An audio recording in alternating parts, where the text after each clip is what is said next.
चुनावी दौर है और चुनावी दौर पर भाजपा हो, कांग्रेस हो या आम आदमी पार्टी, सभी जोर लगा रहे हैं, पुरजोर लगा रहे हैं। और वो क्या कर रहे हैं? जीतने के लिए लोगों के साथ में लोगों को एकत्र किया जा रहा है, कार्यकर्ताओं को जोड़ा जा रहा है और उनमें जोश भरने का प्रयास किया जा रहा है। और इसी सिलसिले में जो अभी हमारे बीच में एक शख्स हैं और वो है सह प्रभारी आम आदमी पार्टी के, और उनका नाम है कुलवंत सिंह वाट, और वो हमारे बीच में है। सबसे पहले तो सर आपका हिमाचल में स्वागत है। आपका बहुत बहुत धन्यवाद जी। नमस्कार सभी को। सर आपसे जानना चाहेंगे कि जैसे आज कोई लगता है कि खास मीटिंग है जो सोलन में आए हैं, उधर तेजस्वी की भी यहाँ पर मीटिंग थी और आपकी भी साथ में है, क्या कहेंगे आप इस बारे में? हाँ, ये तो एक इत्तेफाक है। मुझे आम आदमी पार्टी की लीडरशिप ने हिमाचल में एज ए सह प्रभारी का दायित्व मेरे को सौंपा है।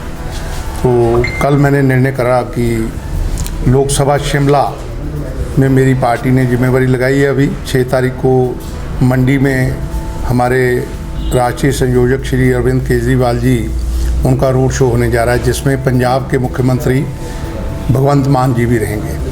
और उसको लेकर के आज मैं सुबह निकला। सबसे पहले दून और नालागढ़ विधानसभा क्षेत्र के जो अपने वॉलंटियर्स हैं उनके साथ में बैठक करी, बहुत अच्छी बैठक रही।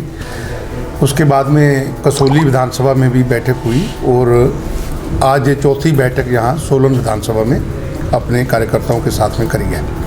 और जिस तरीके का रुझान लोगों का देखने को मिल रहा है, मैं ये कह सकता हूँ कि एक बहुत बड़ी रैली के रूप में ये रोड शो उस दिन आपको देखने को मिलेगा। जैसे अगर बात करें, तेजस्वी सूर्या आज यहाँ पर आए थे और उन्होंने काफ़ी कटाक्ष की है आम आदमी पार्टी के, और साथ में ये भी बोला है कि आम आदमी पार्टी यहाँ सर्वाइव करने वाली नहीं है क्योंकि तीसरा फ्रंट यहाँ पर कभी टिकता ही नहीं है। क्या कहेंगे कि इस बार टिकेगा? देखो, तीसरा फ्रंट तो कभी दिल्ली में भी नहीं टिका था और तीसरा फ्रंट जो है कभी पंजाब में भी देखने को नहीं मिला था। मैं तो ये चाहता हूँ कि उनका ये भ्रम बना रहे, तो मैं समझता हूँ कि हमारे लिए अच्छा है कि वो इसी भ्रम में रहें कि यहाँ तीसरा विकल्प कोई बनने वाला नहीं है। आप एक बार क्षेत्र में जाएं, आज पंजाब के रिजल्ट के बाद हिमाचल के किसी भी क्षेत्र में जाएं तो लोग आम आदमी पार्टी को तीसरे विकल्प के रूप में देख रहे हैं। लोगों का ये कहना है कि हमारी मजबूरी थी, इससे पहले कभी उनको इस तरीके का माहौल देखने को मिला ही नहीं, तो विकल्प कोई था नहीं, बारी बंधी हुई थी। एक बार कांग्रेस, दूसरी बार बीजेपी, और इस बार यकीनन तौर पर मैं कह सकता हूँ खाता खुलना नहीं, मैं बात कह रहा हूँ जो ध्यान से सुन लेना, निश्चित तौर पर हिमाचल में आम आदमी पार्टी की सरकार बनने जा रही है, जिसका नतीजा, जिसकी पहली झलक आपको मंडी के रोड शो में देखने को मिलेगी। और उसके बाद हमारे कार्यकर्ताओं में जो जोश है और जो जुनून है कार्यकर्ताओं में, पंजाब के रिजल्ट को देखते हुए आपको जो नतीजे हैं वो बड़े आश्चर्यचकित करेंगे। और बहुत बड़े चेहरे हिमाचल की जो रवायती पार्टियां, चाहे कांग्रेस हो चाहे बीजेपी हो, बहुत से लोगों ने ज्वाइन कर लिया है और बहुत से लोग अभी कतार में हैं। और ऐसा भी नहीं है कि हम जो हमारे से संपर्क कर रहा है सभी को ज्वाइन करा रहे हैं। हमारे अरविंद केजरीवाल जी जो राष्ट्रीय संयोजक हैं पार्टी के, या उनकी सारी जो टीम इन चुनावों में देख रही है, तो वो सारे लोग, व्यक्तित्व कैसा है, उसकी छवि कैसी है, ये सारी चीज़ों को ध्यान में रखते हुए हमारा खुला निमंत्रण है कि जो लोग राजनीति को सेवा भावना से करना चाहते हैं उनके लिए आम आदमी पार्टी के दरवाजे खुले हैं। और जिस तरीके का पंजाब में हमारी सरकार ने पिछले 10 दिनों में काम करना शुरू करा है, उसका भी संदेश जो है अकेले हिमाचल में नहीं पूरे देश में जा रहा है। और मैं तो यहाँ तक कहना चाहूँगा कि 2024 का जो चुनाव है लोकसभा का, तेजस्वी सूर्या जी को शायद अभी एहसास नहीं है, लोग अरविंद केजरीवाल जी को अगले प्रधानमंत्री के रूप में देख रहे हैं।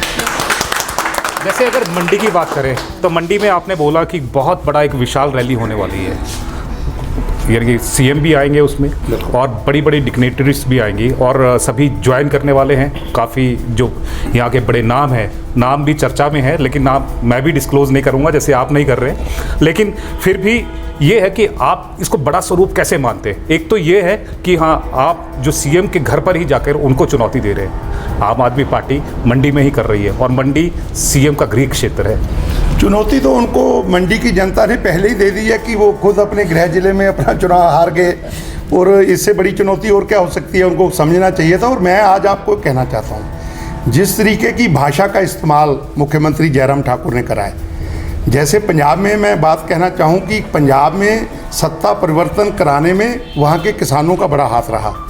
बेशक किसान अलग से चुनाव भी लड़ रहे थे, लेकिन लोगों को पता था कि जीत जो है वो आम आदमी पार्टी की होने वाली है, इसलिए उन्हीं को मजबूत किया जाए। लोगों ने विकल्प के रूप में चुन के हमें वहाँ भारी बहुमत से सरकार बनाई है। और यही बात मैं यहाँ कहनी चाहूँगा कि यहाँ के मुख्यमंत्री ने जो यहाँ की रीढ़ की हड्डी है, जो सत्ता परिवर्तन की चाबी जिनके हाथ में है, वो यहाँ का कर्मचारी वर्ग है।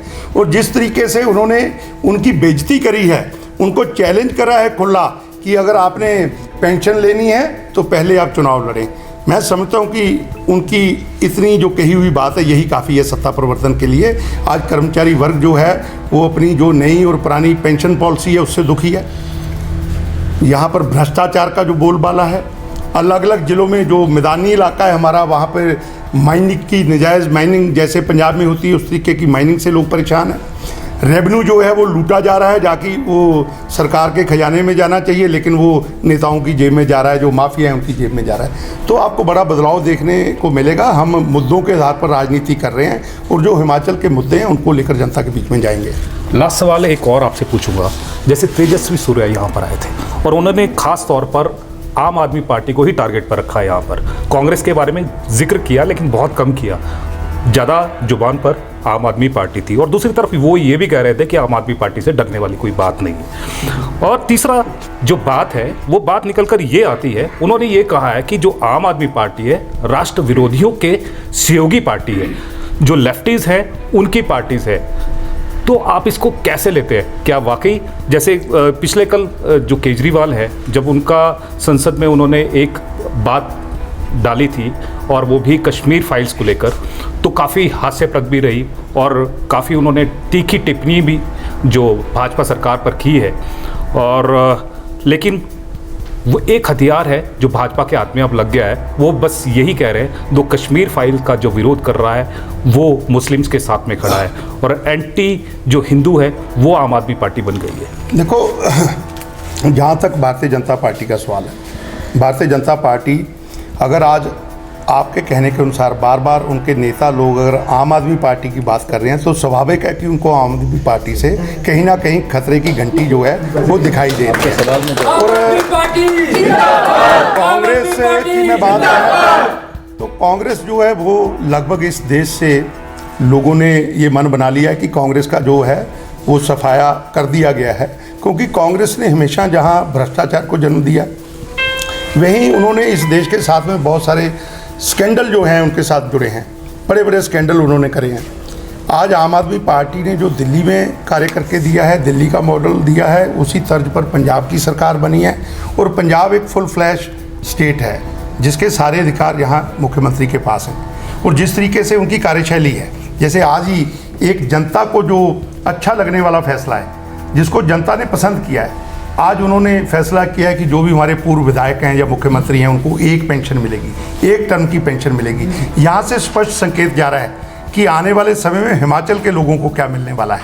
अगर पंजाब में आकर केजरीवाल जी ने अपनी गारंटियाँ दी हैं, तो उनकी गारंटियों के बाद में कांग्रेस और अकाली दल के नेताओं ने, उनके मुख्यमंत्री या जो नेता रहे हैं पुराने, उन्होंने भी उस बात को दोहराया है। तो मैं सीधा सवाल करता हूं कि केजरीवाल के आने के बाद में क्या उनको याद आता है कि जो केजरीवाल कह रहे हैं वो फिर उससे भी एक कदम आगे बढ़कर बात करते हैं। 300 यूनिट पंजाब में बात करी फ्री देने की महीने में, तो सुखबीर बादल ने अगले दिन 400 कह दिए। आपको लोगों ने 4-4, 5-5 बार मौका दिया सरकार बनाने का, उस वक्त क्यों नहीं किया?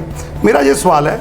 और स्वाभाविक तौर पे हिमाचल में, क्योंकि जो इंटेलिजेंस की रिपोर्टें हैं, भारतीय जनता पार्टी केंद्र में बैठी है, उनके पास में बहुत सारी एजेंसियां हैं, उनको इस बात का एहसास हो चुका है, इसीलिए वो कांग्रेस का नाम नहीं ले रहे। आपने जैसे कहा, वो आम आदमी पार्टी का खतरा जो है वो उनको उनके सिर के ऊपर मंडरा रहा है। और मैं आज आपको कहूँ कि अभी आपको देखने को मिलेगा जिस तरीके की बम्पर जीत वहाँ हुई है, उसी तरीके का माहौल यहाँ आपको हिमाचल को देखने मिलेगा। फिल्म को लेकर आप क्या बोलेंगे? देखो, भारतीय टारगेट किया जा रहा है भाजपा को। देखो, भारतीय जनता पार्टी जो है ना, वो मुद्दों की राजनीति ना करके वो धर्म की राजनीति ज़्यादा करती है। इस देश में रहने वाले लोग हिंदू हों, मुस्लिम हों, सिख हो, ईसाई हो, हम बचपन से नारा लगाते हैं हिंदू मुस्लिम सिख ईसाई आपस में सब भाई भाई। तो भारतीय जनता पार्टी जो है वो लोगों की भावनाओं के साथ में खेल रही है। वो इस तरीके के मुद्दे आप देखो कि जब कश्मीर फाइल्स की वो बात कर रहे हैं, इस देश में कांग्रेस ने भी आपस में लड़ाने की राजनीति करी। कांग्रेस के ऊपर एक बहुत बड़ा कलंक जो है वो 84 के जेनोसाइड का रहा, किस तरीके से वो हत्या उन्होंने उस वक्त कराई है सिखों की। तो आज जो भारतीय जनता बात कह रही है, भारतीय जनता पार्टी कश्मीर फाइल्स की बात कर रही है, वो भी कहीं ना कहीं इन चुनावों में राजनीति रोटियां सेकने के लिए ऐसी बात कही जा रही है। आपस में सब लोग मिलजुल कर रहना चाहते हैं, आपस में सब लोग अपने सामाजिक रिश्ते रखना चाहते हैं, लेकिन भारतीय जनता पार्टी को क्योंकि धर्म की मजहब की राजनीति करनी है, इसलिए वो तरह तरह की बातें करके लोगों में फूट डाल के पोलराइजेशन करना चाहती है वोटर्स का। तो आपने यहाँ पर देखा, बहुत ही बेबाकी से यहाँ पर जवाब दिया, और जो कुलवंत सिंह वाट है, और यहाँ पर लगता है कि वो भाजपा और कांग्रेस की वाट लगाने के लिए यहाँ पर आ चुके हैं, ऐसा लग रहा है। और साथ में ये भी है कि जो जोश यहाँ पर कार्यकर्ताओं में दिखाई दे रहा है, अगर वो जोश ऐसा ही बना रहेगा तो यानी दिखती बात है कि कांग्रेस और बीजेपी के लिए बहुत बड़ी मुश्किल यहाँ पर खड़ी होने वाली है। अब देखना यही है कि जो नाना कर रहे हैं और जो चैलेंज नहीं मान रहे हैं आम आदमी पार्टी को, वो आने वाले समय में क्या करवट लेती है।